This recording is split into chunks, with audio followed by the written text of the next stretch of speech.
You are listening to the Certified Personal Trainer Podcast, a show by personal trainers for personal trainers. It's time to become a better trainer, get more clients, and change more lives. And now, here's your host, the head coach and founder of Fitness Mentors, Eddie Lester. Hey guys, welcome to the Certified Personal Trainer Podcast. My name is Eddie Lester, your host, and I am back with the man, the myth, the legend, Stan Cottrell. Stan, how is it going? This is day 20. I'm running strong. Awesome. So yeah, from last week, for those of you guys that have not caught up yet, Stan is running across the United States at the young age of 78 years old. Stan has been an ultra marathon athlete his entire life and is has set many world records for long distance running. But this one's super special. Stan, give us a quick review on exactly what you're doing right now. I started in Los Angeles, and I'm running to Washington, D.C. This will be a 100-day run, consecutively, no days off. I'm doing 30 miles a day for 100 consecutive days, and I'll be finishing August the 14th. I love it. And quickly tell us the world record, or about the world record run that you set running across the United States when you were younger. This is my third time to run across the United States. And 41 years ago, 1980, I ran across the U.S. and I broke the old world record by 5 days. Wow. And I averaged 66 miles per day on that particular run. That's amazing.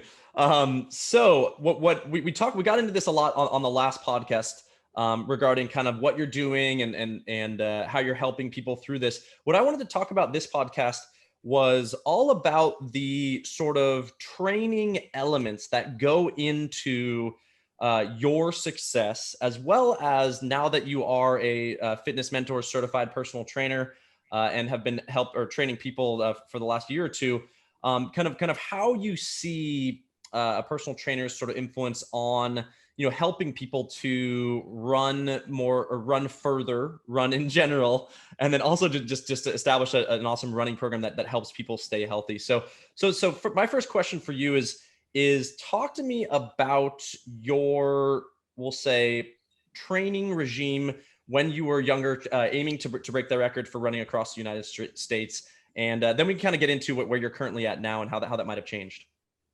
Back in 1976, I had the opportunity to meet a man, Ernst Van Aken, Aaken, and he had been training all the great, he was one of the masterminds that was training the great runners, the European runners. And I got his book, and it's called the Van Aken Method. And I'm going to give it to you first in a nutshell. And then we can break it down physiologically. All right, get ready. All right. Run long, run slow. Don't eat like a pig, and drink often. Now, and you're saying that's it? Well, there's a lot packed into those things. Run long, run slow, don't eat like a pig, and drink often. And the thing, my years, I've been running for 73 years. You don't necessarily be a 10K runner and all of a sudden say, I'm going to go out and I'm going to run a marathon. Or you don't run a marathon and all of a sudden one day just say, next week I think I'll do a 50-mile run. And just because you can do one 50-mile run doesn't mean that qualifies you to go out the following week and say run across the United States or to do a 24-hour run. Everything, it's building blocks. You build upon. Well, Eddie, back in those days, I thought speed, because that was the prevailing thought back in the 50s and 60s and 70s. Speed. You take Emil Zatopek. He was one of the great runners of yesteryear. He would go out and run 100 quarters on the track, but those quarters would be 100 seconds each. And then what took place, you had American coaches back in the early 60s says, well, we can short circuit that. Why not? And he's running 100 seconds. Why not just do your training and do 20 repeat quarters with a 220-yard jog rest in between, but run them at 60 seconds and 62 seconds and so forth. And the coaches of those days ruined more runners because they didn't understand about what we now know in personal training. They just put them into the performance phase. The performance phase, they didn't understand about building quality muscles and building muscular endurance. And they wanted to put a person, this day and time, I'm sorry, I'm bouncing all over the place, but this day and time, you train a person aerobically for 80% of the time. And then that other 20%, you go into that VT2, perhaps even touch upon the ventilatory volume 3.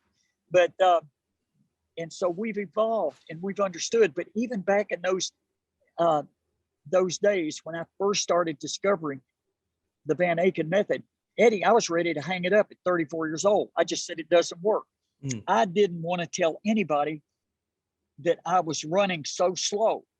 When I say slow, to go out and run, say, repeat miles at 6 minutes, which I thought was absurd in those days. And totally wrong.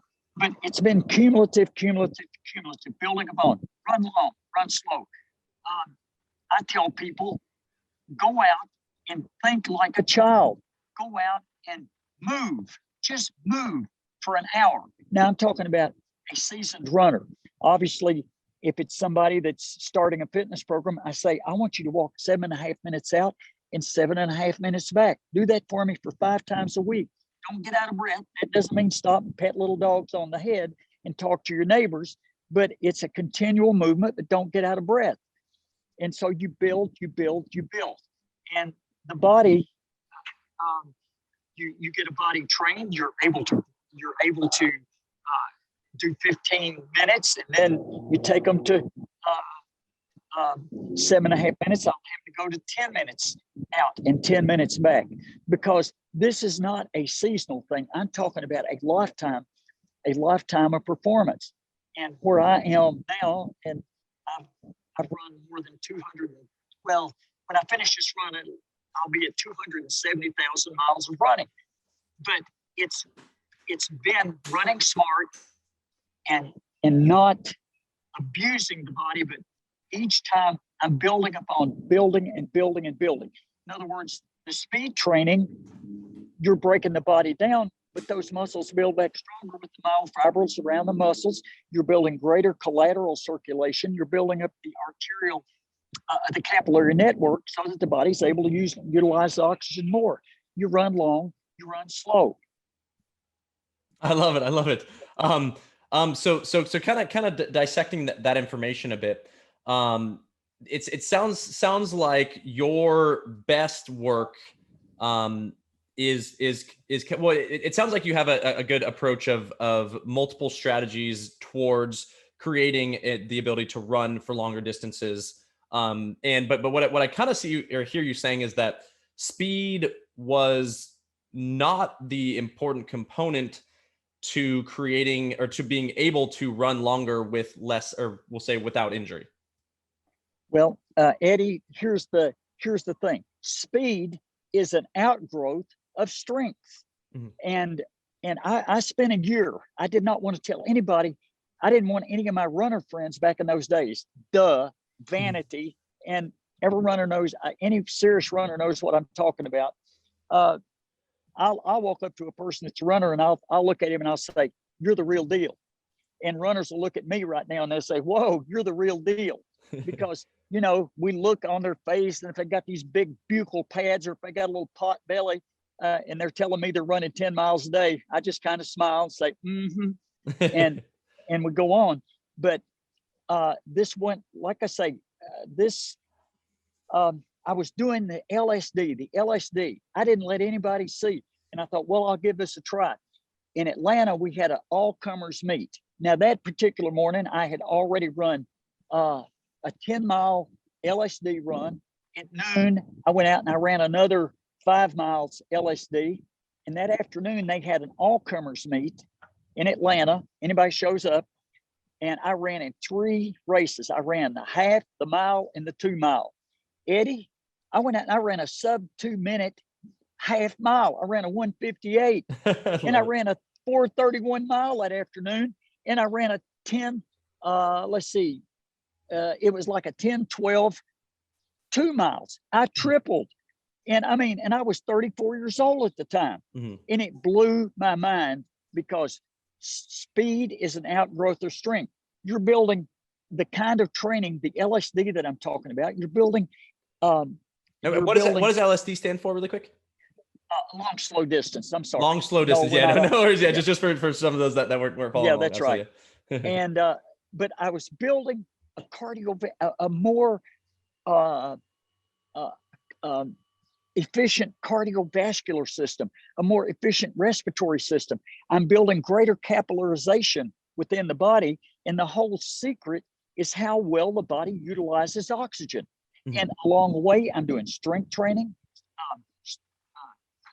strength, stamina, and flexibility. You have to incorporate those within your overall workout. And I've mentioned 9 words, and I may have mentioned this the last time. Strength, stamina, flexibility, and the 6 magic words, how well the body utilizes oxygen. Mm-hmm. And you take a kid out or a runner, and all of a sudden, I want you to do 10 220s at 25 seconds each. But if they don't have the capillarization, if they don't have the arterial network to be able to handle those gaseous cellular respiration, they go into a lactic acidosis very quick, and they're and they're breathing, and they're building up lactic acid, and forget it, they're through. When I'm in a race, I hear people they're no longer even a consideration as a serious competitor. Mm-hmm. And it's LSD, long, slow distance, run long, run slow, but there's so much physiology based in that kind of a principle. And I was this one European runner that was at that time was the European champion for say the 5K and the 10K. He trained at 9:45 miles, trained at those. He would go out and just run and run and run. And then things I watch coaches in America ruin more kids because they think they've got to train them hard, no pain, no gain. That is ridiculous garbage. It's train, don't strain. Mm-hmm. I have friends right now, my 78-year-old buddies, my class 40 years ago, I was telling them, you're going to pay the price. You're going to pay the price. Eddie, I have friends that are in wheelchairs right now. Mm-hmm. I have one friend that's got a steel rod in his back, and I see such arthritic disasters that did not need to happen if they had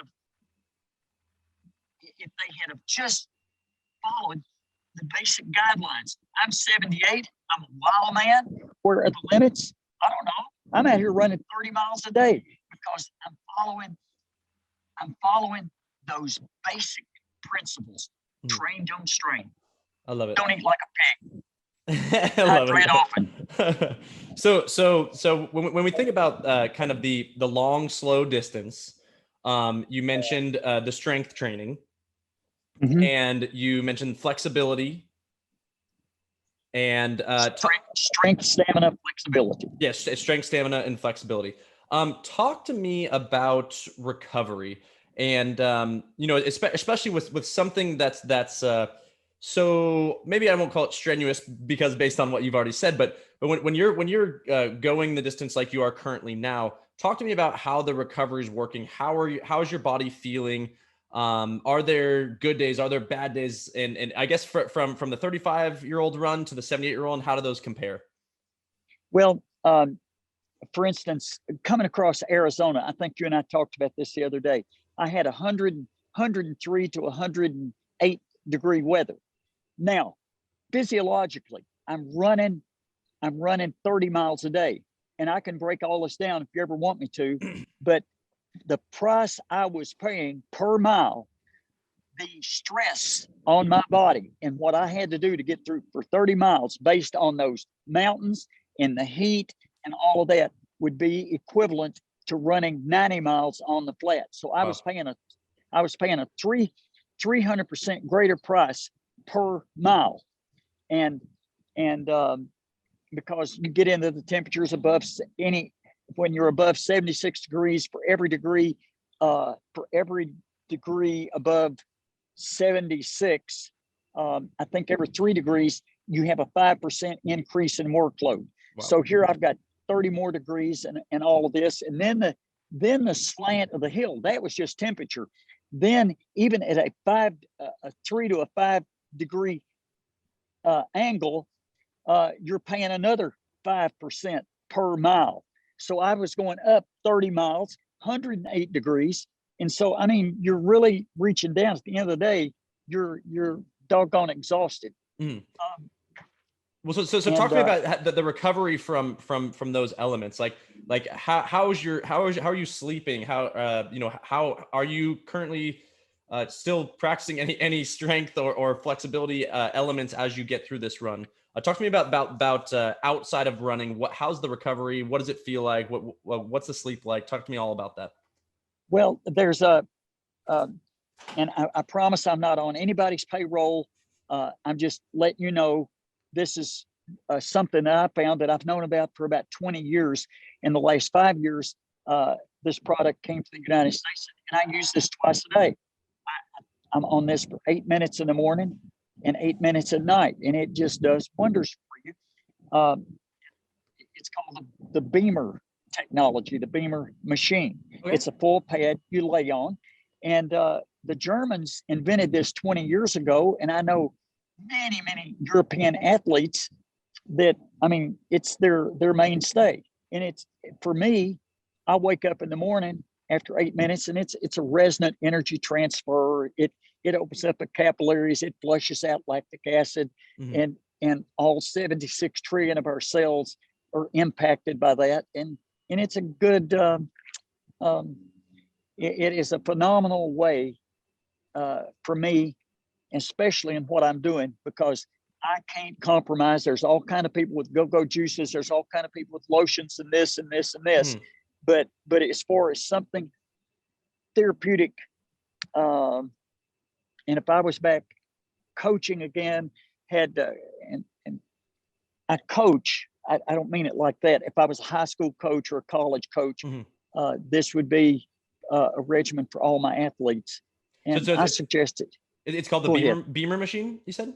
Yeah, it's called the Beamer technology. Is it a salesman? Yeah, no, of course. And is it just a pad that you lay on, or well, or is it a compression device, or? No, you just simply lay on it. And my film crew that's with me on this run, and they're running around with their cameras all day long. And I said to them the other day, I said, why don't you just come here and lay on the Beamer machine? I love it. And the next morning they got up and they said, I can't believe it. What? And I said, well, I told you. Love it. But I'm just all I am right now is one athlete or one trainer sharing with other trainers what I've been finding out here and what I'm using very successfully. Mm-hmm. And what about sleep? Talk to me about how your sleep is. My sleep, I'm going to tell you, after you do these kind of workouts, if I'm not in bed by 8:15, if they have me up in a meeting, they all start laughing. Stan will be asleep by 8:16. Yeah, right. If he's in the middle of a meal. Yeah. But I'm wide awake at 4 o'clock in the morning. Okay, so full 8 hours of recovery. I get a full 8 hours. And did you feel like you need more or no? Not really. Okay, I think restoratively, 8 hours is what my body requires. I think you might have seen this watch that I have on. It's like having 1,000 doctors on my watch. This is another technology that they monitor. It's one of these latest, greatest things, and it really is. And it doesn't cost anybody anything because the watch is given free, and the monthly service is also provided free. And this has come about because of what we've gone through this past year, that the government picks up. I know everybody can get into all this and say, well, it's just another government program. But anyway, it monitors my sleep. It tells me how long I was in that deep REM sleep. Awesome. And the doctors, this morning, the doctor said, you had a good sleep last night. This doctor was 600 miles away. I love it. He said, I've got my electronic finger on your pulse. So it measures all these different parameters, my heart rate, and let's just say the ordinary, the average person out there, they might have a cardiac episode. Instantly, their doctor is notified, and it has a GPS in it, so it notifies the closest EMT service right around. So somebody doesn't have to fall on the ground and say, "Help me, I've fallen," or I'm in problems. It's Love it. great technology. Yeah, no, and you and I will probably do another whole podcast on the technology that you use and different things like that. But how's flexibility currently during the runs? Like, are you taking X amount of time, or talk to me about your flexibility routine and how you're feeling in that respect? It's so important, flexibility, and I'm not talking about tying yourself into a pretzel. I'm just talking about just easy rhythmic type movements. And somebody this morning said, "Oh, you're really into Tai Chi." No, I don't know about all that. I know what Tai Chi is. I've been 81 times to China and ran the Great Wall of China, and I saw all that. But I look at an animal. You look at a cat. You look at a dog in the morning, and it's just that easy. They will just stretch their muscles. And I look at animals and how they stretch, and I incorporate that into my own life. No, I'm not getting weird on you. I'm not into some kind of way out, no, whatever. But and there's some basic exercises. I lay on my back.